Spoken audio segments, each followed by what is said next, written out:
লোকে আমায় ভালোই বলে, দিব্যি চরণ সই। দোষের মধ্যে একটু নাকি মিথ্যে কথা কই।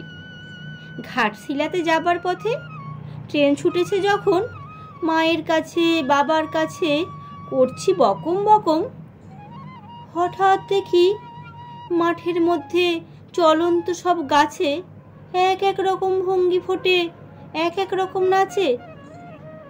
ওমা দেখো নৃত্যনাট্য! যেই বলেছি আমি, মা বকে দেয়, বড্ড তোমার বেড়েছে ফাজলামি। চিড়িয়াখানার নাম জানো তো? আমার সেজো মেশর আদর করে দেখিয়েছিলেন পশুরাজের কেশর।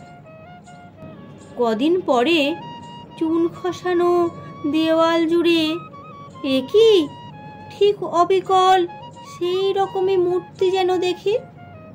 ক্লাসের মধ্যে যেই বলেছি সুরঞ্জনার কাছে, জানিস আমার ঘরের মধ্যে সিংহ বাঁধা আছে, শুনতে পেয়ে দিদিমণি অমনি বলেন, শোনো, এসব কথা আবার যেন না শুনি কক্ষনো।